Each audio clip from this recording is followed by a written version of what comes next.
ವಿಧಾನಸಭಾ ಚುನಾವಣೆಗಳು ನಡೆಯುವ ಮುನ್ನ ಕೆಲ ತಿಂಗಳು ಇಡೀ ರಾಜ್ಯದಲ್ಲಿ ವಿಶೇಷ ತೀವ್ರ ಪರಿಷ್ಕರಣೆ ಅಂದರೆ SIR ಪ್ರಕ್ರಿಯೆಯನ್ನು ಭಾರತೀಯ ಚುನಾವಣಾ ಆಯೋಗ ನಡೆಸ್ತಾ ಇದೆ. ಈ ಪ್ರಕ್ರಿಯೆಯಲ್ಲಿ ಬೇಕಾಬಿಟ್ಟಿಯಾಗಿ ಜೀವಂತ ಇರುವ ಭಾರತೀಯ ಮತದಾರರ ಹೆಸರುಗಳನ್ನು ಕೂಡ ಮತದಾರರ ಪಟ್ಟಿಯಿಂದ ಡಿಲೀಟ್ ಮಾಡಲಾಗ್ತಾ ಇದೆ. ಆದಿವಾಸಿಗಳ ಹೆಸರುಗಳನ್ನ ಮತದಾರರ ಪಟ್ಟಿಯಿಂದ ತೆಗೆದುಹಾಕಿರುವ ಬಗ್ಗೆ ಬಿಹಾರದಲ್ಲಿ ವರದಿಗಳು ಬರ್ತಾ ಇದ್ದಾವೆ. ಬಿಹಾರದಲ್ಲಿ ಸಂತಾಲಿಗಳಂತಹ ಆದಿವಾಸಿಗಳ ಹೆಸರುಗಳನ್ನ ಡಿಲೀಟ್ ಮಾಡ್ತಾ ಇದ್ದಾರೆ. ಇದಕ್ಕೆ ಅವರು ಕೊಟ್ಟಿರುವ ಮುಖ್ಯ 2 ಕಾರಣಗಳು ಅಂತ ಹೇಳಿದ್ರೆ, ಅವರು ಒಂದೋ ಸತ್ತು ಹೋಗಿದ್ದಾರೆ, ಇಲ್ಲ ಅವರು ಊರು ಬಿಟ್ಟಿದ್ದಾರೆ ಎನ್ನುವುದು. ಆದ್ರೆ ಜೀವಂತ ಇರುವ ಅದೇ ಊರಿನಲ್ಲಿರುವ ಹೆಸರುಗಳನ್ನ ಕೂಡ ಡಿಲೀಟ್ ಮಾಡಿದ್ರು. ಆಮೇಲೆ ಈ ಕೃತ್ಯ ಹೆಚ್ಚು ಚರ್ಚೆ ಆಗ್ತಾ ಇದ್ದ ಹಾಗೆ ಈ BLOಗಳಂದ್ರೆ ಬೂತ್ ಲೆವೆಲ್ ಆಫೀಸರ್ಗಳು ವಾಪಸ್ ಆ ಊರಿಗೆ ಹೋಗಿ ಯಾರ ಹೆಸರೆಲ್ಲ ಬಿಟ್ಟು ಹೋಗಿದೆ ಅವರಲ್ಲಿ ಕೆಲವರ ಹೆಸರುಗಳನ್ನ ಮತ್ತೆ ಪಟ್ಟಿಯಲ್ಲಿ ಸೇರಿಸಿದ್ರು. ಆಮೇಲೆ ಚುನಾವಣೆ ಎಲ್ಲ ಆಯಿತು, ರಿಸಲ್ಟ್ ಬಂತು, NDA ಗೆದ್ದಿದೆ ಕೂಡ. SIR ಎನ್ನುವುದು ತಮಗೆ ಬೇಡದವರನ್ನ, ಮುಖ್ಯವಾಗಿ ಹೇಳಬೇಕು ಅಂತಾಗಿದ್ರೆ ಯಾವ ಸಮುದಾಯ ಬಿಜೆಪಿ ಮತ್ತೆ ಅದರ ಮಿತ್ರ ಪಕ್ಷಗಳಿಗೆ ವೋಟ್ ಹಾಕಲ್ವೋ ಆ ಸಮುದಾಯಗಳ ಜನರ ಹೆಸರನ್ನ ತೆಗೆದು ಹಾಕುವುದಕ್ಕೆ ತಂದಿರುವಂತಹ ಒಂದು ಕ್ರಮವಾಗಿ ನಮಗೆ ಕಾಣಿಸ್ತದೆ. ಮತದಾರರ ಪಟ್ಟಿಯಿಂದ ಹೆಸರನ್ನ ತೆಗೆಯುವುದು ಅಂದ್ರೆ ಅವರನ್ನ ರಾಜಕೀಯದಿಂದ ಸಂಪೂರ್ಣವಾಗಿ ಹೊರಗಿಡುವುದು, ಪ್ರಜಾಪ್ರಭುತ್ವದಲ್ಲಿ ಅವರನ್ನ ಇದ್ದೂ ಇಲ್ಲದಂತೆ ಮಾಡೋದು. ಹಾಗಾಗಿ ಇದನ್ನ ಪೊಲಿಟಿಕಲ್ ಜಿನೋಸೈಡ್, ರಾಜಕೀಯ ಹತ್ಯಾಕಾಂಡ ಅಂತ ಅರ್ಥಶಾಸ್ತ್ರಜ್ಞ ಪರಕಾಲ ಪ್ರಭಾಕರ್ ಕರೀತಾರೆ. ಇಲ್ಲಿ ನೇರವಾಗಿ ದಾಳಿ ಮಾಡುವುದು, ಕೊಲ್ಲುವುದು ನಡೆಯೋದಿಲ್ಲ. ಬದಲಾಗಿ ವೋಟರ್ ಲಿಸ್ಟ್ ನಲ್ಲಿದ್ದ ಅವರ ಹೆಸರನ್ನ ಇಲ್ಲದಂತೆ ಮಾಡಿ ಅವರನ್ನ ಇದ್ದೂ ಇಲ್ಲದಂತೆ ಮಾಡೋದು. ಈ ಬಗ್ಗೆ ಪರಕಾಲ ಪ್ರಭಾಕರ್ ಅವರೊಂದಿಗೆ ವಿಸ್ತೃತವಾಗಿ ಪೀಪಲ್ ಟಿವಿಯಲ್ಲಿ ಮಾತನಾಡಿದ್ದೆ. ಈ ವಿಡಿಯೋವನ್ನ ನೀವು ನೋಡಬಹುದು, ಲಿಂಕ್ ಡಿಸ್ಕ್ರಿಪ್ಷನ್ ನಲ್ಲಿದೆ. ಆದ್ರೆ ಇವತ್ತಿನ ಸಂಗತಿ ಇನ್ನೂ ವಿಚಿತ್ರವಾಗಿದೆ. ಇದು ಒಂದು ಆತ್ಮಹತ್ಯೆಯ ಘಟನೆ.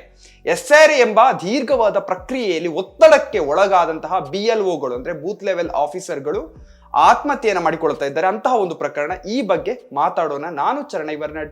ನೀವಿನ್ನು ಪೀಪಲ್ ಟಿವಿಯ ಯೂಟ್ಯೂಬ್ ಚಾನೆಲ್ಗೆ ಸಬ್ಸ್ಕ್ರೈಬ್ ಆಗದೇ ಇದ್ದಲ್ಲಿ ಈಗಲೇ ಸಬ್ಸ್ಕ್ರೈಬ್ ಆಗಿ, ಹಾಗೆ ಬೆಲ್ಲೈಕನ್ ಒತ್ತೋದಕ್ಕೆ ಮರಿಬೇಡಿ. ನಮ್ಮ ಫೇಸ್ಬುಕ್, ಇನ್ಸ್ಟಾಗ್ರಾಮ್, ಟ್ವಿಟರ್ ಪೇಜ್ಗಳನ್ನು ಫಾಲೋ ಮಾಡೋದಕ್ಕೆ ಮರಿಬೇಡಿ.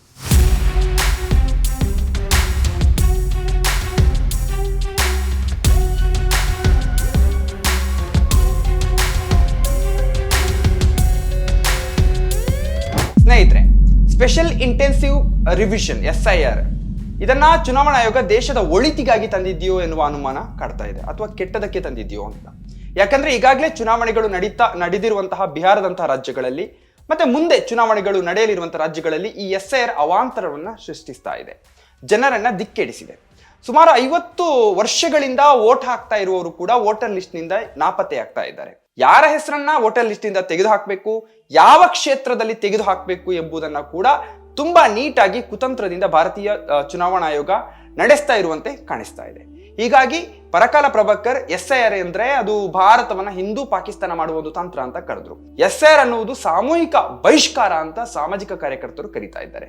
ಈ ಮಧ್ಯೆ SIR ಬೂತ್ ಲೆವೆಲ್ ಆಫೀಸರ್ಗಳ ಆತ್ಮಹತ್ಯೆಗೆ ಕಾರಣ ಆಗ್ತಾ ಇದೆ. ಪಶ್ಚಿಮ ಬಂಗಾಳದಲ್ಲಿ ನಡೀತಾ ಇರುವಂತಹ SIR ನಿಂದಾಗಿ ಬೂತ್ ಮಟ್ಟದ ಅಧಿಕಾರಿಯೊಬ್ರು ಅವರ ಮೇಲೆ ಒಂದು ದೊಡ್ಡ ಕೆಲಸದ ಹೊರೆ ಬಿದ್ದಿದೆ. ಅದನ್ನ ತಡೆದುಕೊಳ್ಳೋದಕ್ಕೆ ಆಗದೆ ಅವರು ಆತ್ಮಹತ್ಯೆಯನ್ನ ಮಾಡಿಕೊಂಡ್ರು. ಇದು ನಾಡಿಯಾ ಎನ್ನುವ ಜಿಲ್ಲೆಯ 52 ವರ್ಷ ಪ್ರಾಯದ ಅರೆಕಾಲಿಕ ಶಿಕ್ಷಕಿ ಮತ್ತೆ BLO ರಿಂಕು ತರಫ್ದಾರ್ ಎನ್ನುವರು ಆತ್ಮಹತ್ಯೆಯನ್ನ ಮಾಡಿಕೊಂಡಿರುವಂತಹ ಪ್ರಕರಣ.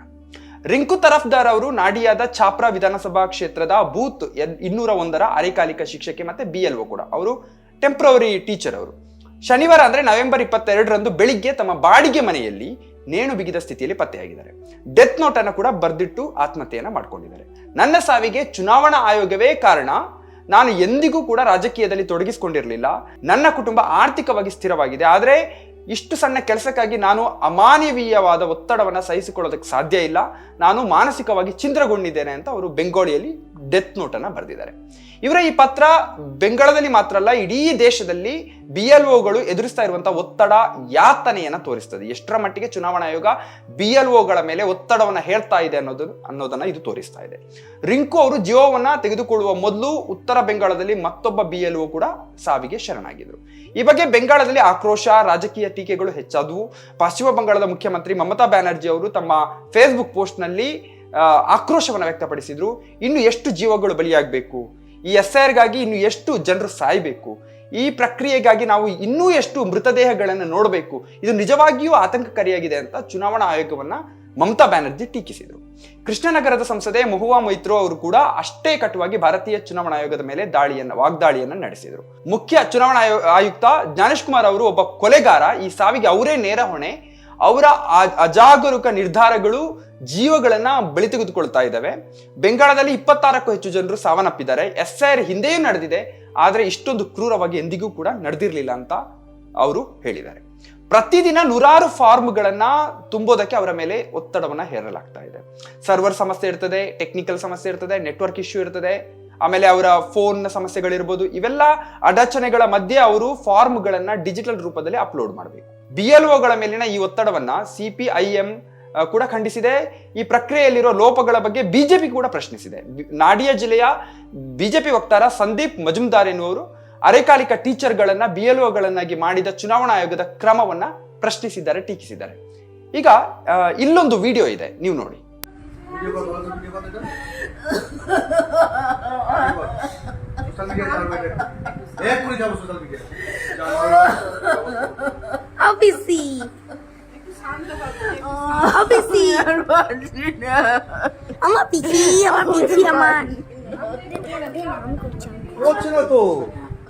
আমি তো বলছি কাজে করে পিছিয়ে নেই তো, মোটামুটি করেছে. ಇದು ಬೆಂಗಾಳದ ಹೂಗ್ಲಿ ಪಾಂಡುವಾದಲ್ಲಿ ಸುಮಿತಾ ಮುಖ್ಯೋಪಾಧ್ಯಾಯ ಎನ್ನುವ BLO ಅವರ ವಿಡಿಯೋ ಇದು. 1300 ಫಾರ್ಮ್ಗಳಲ್ಲಿ ಅವರು 300 ಫಾರ್ಮ್ಗಳನ್ನ ಮಾತ್ರ ಡಿಜಿಟಲೈಸ್ ಮಾಡಿದ್ದಾರೆ ಅಂತ ಅವರನ್ನ ಕಳಪೆ ಕೆಲಸ ಮಾಡಿದ್ದಾರೆ, ಅವರ ಒಳ್ಳೆಯ ಕಳಪೆ ಪ್ರದರ್ಶನ ಕೊಟ್ಟಿದ್ದಾರೆ ಅಂತ ಅವರಿಗೆ ಬಯ್ಯಲಾಗಿತ್ತು. BDO ಕಚೇರಿಗೆ ಅವರನ್ನ ಕರೆಸಿ ಗಂಟೆಗಟ್ಟಲೆ ಅವರನ್ನ ಅನ್ನ ನೀರು ಇಲ್ಲದೆ ಕಾಯಿಸಿದ್ರು. ಇದರಿಂದ ಅವರಿಗೆ ಹುಷಾರಿಲ್ಲದ ಆಯ್ತು, ಅವರು ಮಾನಸಿಕವಾಗಿ ನೊಂದು ಹೋದ್ರು.